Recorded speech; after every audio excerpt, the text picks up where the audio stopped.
आपके जैसा वो कोई प्रभु नहीं हमारा है। खुदा पिता परमेश्वर, यस पिता परमेश्वर, हम धन्यवाद करते हैं, धन्यवाद करते हैं पिता परमेश्वर, इस सुंदर समय के लिए हम धन्यवाद करते हैं, देखने वाले, सुनने वाले, और पिता परमेश्वर हर जन के लिए हम धन्यवाद करते हैं, क्योंकि पिता परमेश्वर आपकी एक अति उत्तम योजना है कि पिता परमेश्वर आज जब हम एक साथ मिल बैठ के इकट्ठा होकर आपका नाम की महिमा कर रहे हैं और हम ये डिक्लेयर करते हैं कि यीशु मेरा परमेश्वर है, हम धन्यवाद करते हैं। ओ रबा शेखेरियान था रबा, हालेलुया, शेखेरियान तो रबा बाबा, हालेलुया, धन्यवाद धन्यवाद धन्यवाद। There is power, there is power, there is power in the name of Jesus. Jesus is who came on this earth to save those who were lost.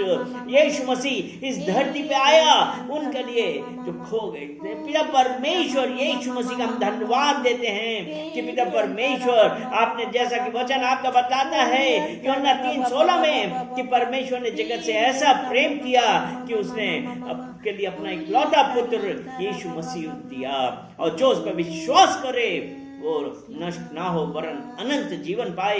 ये पिता का प्रेम है हम सब के प्रति, तो इसलिए हम उसका धन्यवाद देते हैं, धन्यवाद देते हैं, धन्यवाद देते हैं, और कहते हैं कि परमेश्वर हमारी मर्जी नहीं वरन आपकी मर्जी हमारे जीवन में होने पाए, हम धन्यवाद देते हैं। अगर हम वो आज कितनी भी प्रॉब्लम में हैं, लेकिन हम धन्यवाद देते हैं। अगर हम भजन संहिता 13 उसका 1 और 2 वचन हम पढ़ते हैं, भजन संहिता 13, तो आज ये जो बात है वो आज हम सब के साथ होती है, क्योंकि जब हमको जवाब नहीं आता है तब हम परमेश्वर से यही कहते हैं, हे परमेश्वर कब तक? क्या तू सदैव मुझे भूला रहेगा? तू कब तक अपना मुखड़ा मुझसे छिपाए रहेगा? दूसरा वचन, मैं कब तक अपने मन ही मन में युक्तियां करता रहूं और दिन भर अपने हृदय में दुखित रहा करूं? कब तक मेरा शत्रु मुझ पर प्रबल रहेगा? आज हम में से कितने लोग हैं जो इस बार हर बार परमेश्वर से यही कहते हैं, कब तक? तो आज एक यही है कि कब तक। अब वो यहां पे ये देखते हैं कि दाऊद जो प्रॉब्लम में था, अपने शत्रुओं से बचता फिर रहा था, और वो क्या सोचने लगा, कब तक तू मुझे भूला रहेगा? तू कब तक अपना मुखड़ा मुझसे छिपाए रहेगा? तू कब तक, मैं कब तक? यहां पे पहले दाऊद परमेश्वर से क्या कर रहा है? शिकायतें कर रहा है, शिकायत कर रहा है। आज हम में से कितने लोग हैं, कितनी बार शिकायत करते हैं, कब तक?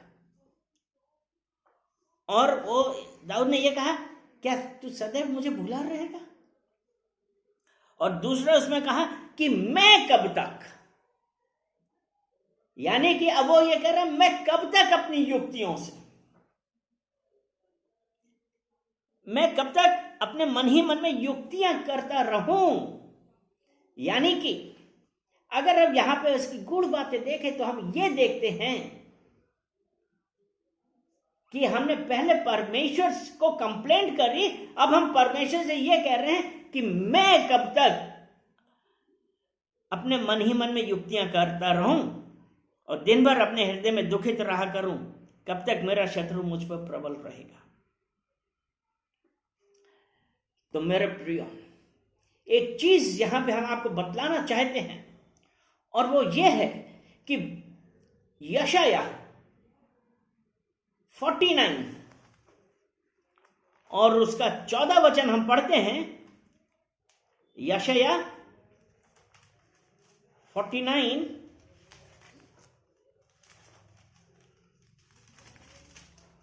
और उसका 15 वचन और 16 वचन, और 14 में यह था, परंतु सियोन ने कहा, यहोवा ने मुझे त्याग दिया है, मेरा प्रभु मुझे भूल गया है।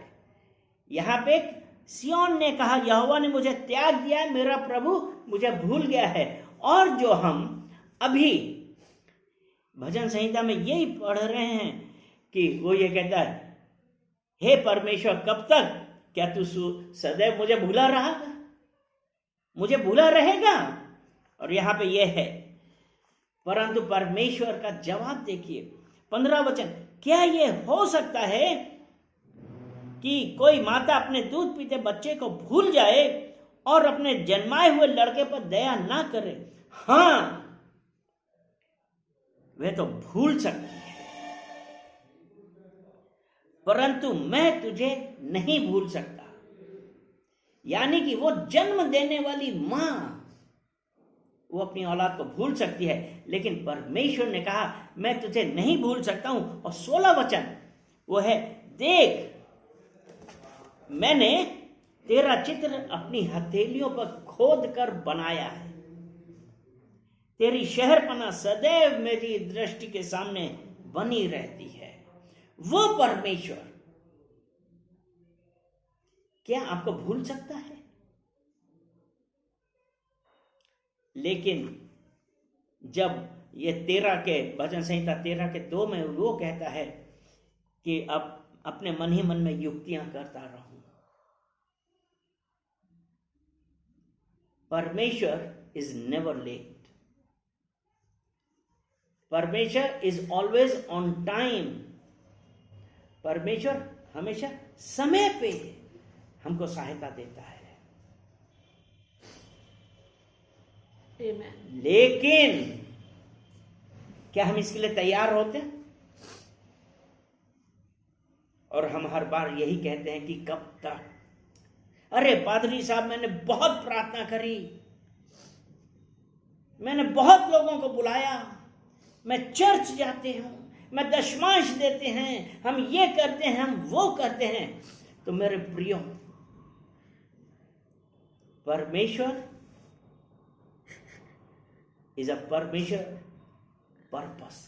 जो हमारा परमेश्वर है वो एक उद्देश्य का परमेश्वर है। उसका उद्देश्य आपके लिए और मेरे लिए है। और उसका उद्देश्य क्या है? कि हम कभी नाश ना हो वरन अनंत जीवन पाए।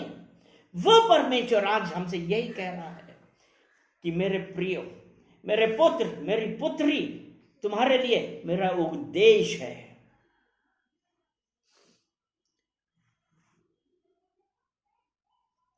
वो उद्देश्य यिर्मयाह 29 के 11 में यही है कि परमेश्वर का प्लान देखते हैं।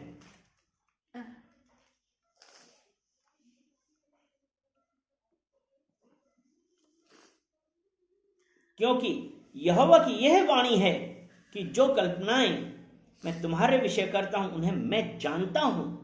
यानी कि परमेश्वर का एक उद्देश्य है। वो ये कहता है जो कल्पनाएं मैंने तुम्हारे विषय में करता हूं उन्हें मैं जानता हूं। वे हानि की नहीं वरन कुशल की ही हैं और अंत में तुम्हारी आशा पूरी करूंगा। अगर हम यही कहते रहते कि मैं कब तक अपने मन ही मन में युक्तियां करता रहूं, अर्थात जब हम प्रॉब्लम में आए, हमने परमेश्वर की ओर भागने की बजाय हमने क्या किया? हम मनुष्यों की ओर चले गए और इधर उधर जाकर उनसे कुछ युक्तियां पूछने लगे कि हम किस तरह इस प्रॉब्लम से बाहर आए। तो मेरे प्रियो, ध्यान रखिए, परमेश्वर का वचन यह कहता है कि जो कल्पनाएं मैं तुम्हारे विषय करता हूं उन्हें मैं जानता हूं। क्योंकि परमेश्वर ने हमारे लिए जो रखा है ना, उसे हम भी नहीं जानते हैं। लेकिन हमारे लिए सबसे बड़ी बात है कि हमको परमेश्वर पर भरोसा रखना है। हालेलुया, आमीन। जब हम परमेश्वर पर भरोसा करेंगे तब उसने कहा कि वो परमेश्वर की जो योजना, जो उद्देश्य हमारे विषय में है, वो कुशल का है। हालेलुया। तो वो परमेश्वर आज यही हमसे ये चाहता है कि जैसा कि अगर हम मत्ती 7 और उसका 7 वचन पढ़ें तो उसमें ऐसा है, मांगोगे तो तुम्हें दिया जाएगा, ढूंढोगे तो तुम पाओगे, खटखटाओ तो तुम्हारे लिए खोला जाएगा। क्योंकि जो मांगता है उसे मिलता है, जो ढूंढता है वह पाता है, और जो खटखटाता है उसके लिए खोला जाएगा। लेकिन कब? समय आने पर। हमारे लिए प्रार्थना प्रार्थना प्रार्थना। धन्यवाद दें, परमेश्वर का धन्यवाद देना चालू करिए। आमीन, आमीन। यस। तो आज जब हम उस परमेश्वर का हम धन्यवाद दें, क्योंकि आपको यूसुफ के बारे में पता होगा। यूसुफ जब बच्चा था अपने भाइयों के साथ चराई पर गया था। उसके भाइयों ने क्या कहा? क्योंकि वो अपने पिता का प्रिय बच्चा था, तो उनके भाइयों ने क्या किया? जलन के मारे उसको गड्ढे में फेंक दिया। वो उसको मारना चाहते थे, लेकिन उसके एक भाई ने कहा कि नहीं, इसको गड्ढे में फेंक देते हैं, और उसको गड्ढे में फेंक दिया गया। और उसके बाद जब कुछ व्यापारी निकले तो उन्होंने सोचा कि इसको बेच देते हैं। उन्होंने यूसुफ को उन व्यापारियों के पास बेच दिया। उसके बाद क्या हुआ? वो जब पोटीफर के पास गया, उसके राज्य में जब उसका कार्य कर रहा था, वो सेकंड हाईएस्ट बना था। पोटीफर की पत्नी ने उसको ऊपर झूठा आरोप लगा के उसको जेल भेज दिया। कब तक? आरोप लगाया, जेल भेज दिया, और जेल में उसको दो लोग मिले, एक कप बेरर था और एक परमेश्वर का खाने वाला था, रसोइया। उसने उनके बारे में बताया। उसने कहा था कि तुम छूट जाओगे, और जब वो छूटा, वो भूल गया, क्योंकि उसने कहा जब तुम राजा के पास, पोटीफर के पास जाना तो मेरे विषय में बतलाना। वो भूल गया। वो 2 साल और बंद रहा।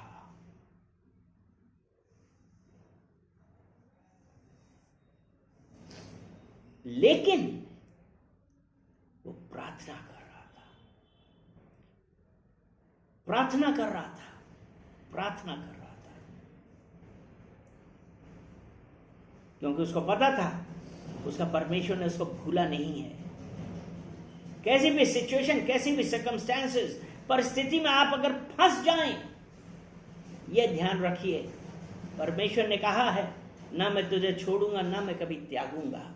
वो परमेश्वर आपका मेरा ख्याल रखता है, क्योंकि जब वो कहता है ना कि तुम्हारा चित्र मैंने अपनी हथेली में बनाया है, तेरी शहरपनाह सदैव मेरे सामने रहती है। वही परमेश्वर आज हमसे फिर एक बात यही कह रहा है, हमको एक रिमाइंड करवा रहा है, मत डर, मैं तेरे साथ हूं।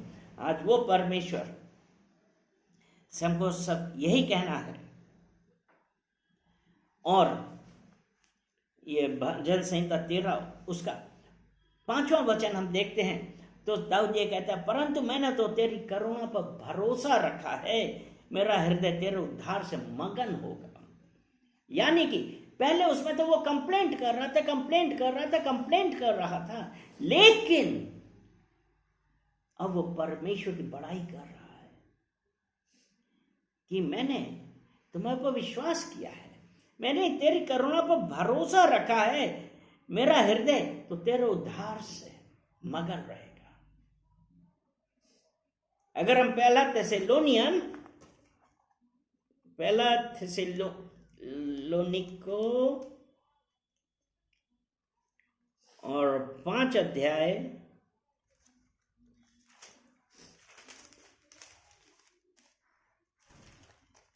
5 अध्याय और उसका 16 वचन देखें, उसमें यह है, सदा आनंदित रहो। यूसुफ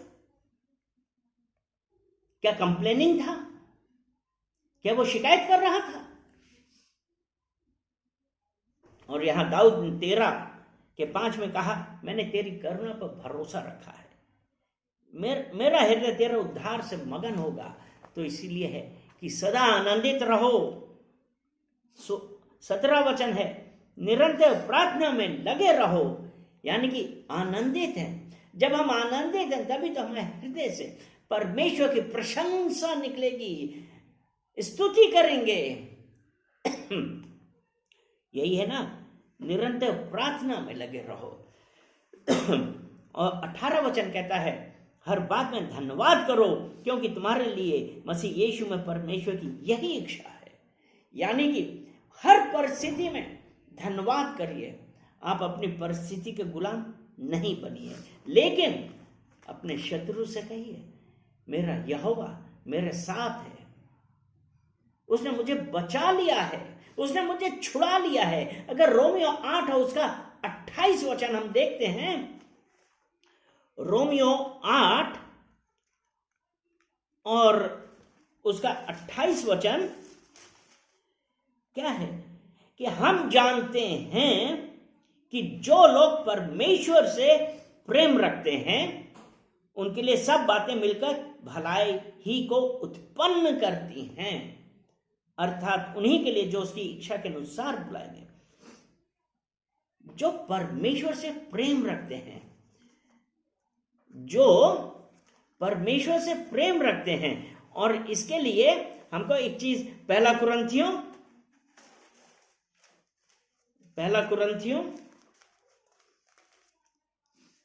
8 अध्याय और 3 वचन, पहला कुरिन्थियों 8 अध्याय और 3 वचन, इसमें ऐसा लिखा है, परंतु यदि कोई परमेश्वर से प्रेम रखता है तो परमेश्वर उसे पहचानता है। हालेलुया। और रोमियो 8 के 28 में हमने यही देखा है कि हम जानते हैं जो लोग परमेश्वर से प्रेम रखते हैं उनके लिए सब बातें मिलकर भलाई को उत्पन्न करती हैं, अर्थात उन्हीं के लिए जो उसकी इच्छा के अनुसार बुलाए हुए हैं। और पहला कुरिन्थियों 8 के 3 में हमने यही देखा ना, परंतु यदि कोई परमेश्वर से प्रेम रखता है परमेश्वर उसे पहचानता है। तो मेरे प्रियो, परमेश्वर से प्रेम रखिए, धन्यवाद दीजिए और प्रार्थना में लगे रहिए। और जब जैसे कि दाऊद कह रहा है, मैं कब तक अपने मन ही मन में युक्तियां करता रहूं। नहीं मेरे प्रियो, कैसी भी प्रॉब्लम हो अपने दिमाग में बेकार की बातें मत लाइए। यह मत देखिए कि मैं इधर जाऊं या उधर जाऊं, अपने परमेश्वर यहोवा की ओर भागिए। उसने कहा है, परमेश्वर का वचन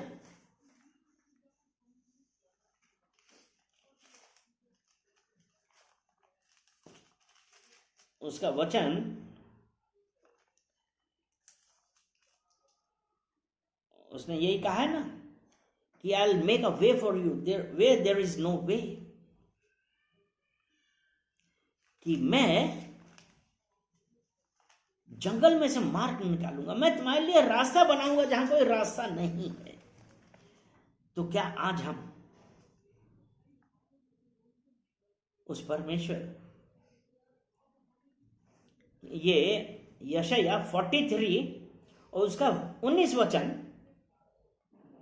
उसमें यह है, देखो मैं एक नई बात करता हूं, वह अभी प्रकट होगी, क्या तुम उसे अनजान रहोगे? किस पे? अगर हम परमेश्वर पे भरोसा रखते हैं। क्योंकि अभी जो हमने पढ़ा ना कि जो परमेश्वर से प्रेम रखते हैं परमेश्वर उनको पहचानता है, उसे पहचानता है। और उनके लिए क्या कहता है कि देखो मैं एक नई बात करता हूं, वह अभी प्रकट होगी, क्या तुम उसे अनजान रहोगे? मैं जंगल में एक मार्ग बनाऊंगा और निर्जल देश में नदियां बहाऊंगा। वो परमेश्वर, जब हम उस परमेश्वर पर भरोसा रखें, क्योंकि जब ये भजन संहिता 13 के 2 में है, वो दाऊद कह रहा, मैं कब तक अपने मन ही मन में युक्तियां करता रहूं और दिन भर अपने हृदय में दुखित रहा करूं? कब तक मेरा शत्रु मुझ पर प्रबल रहेगा?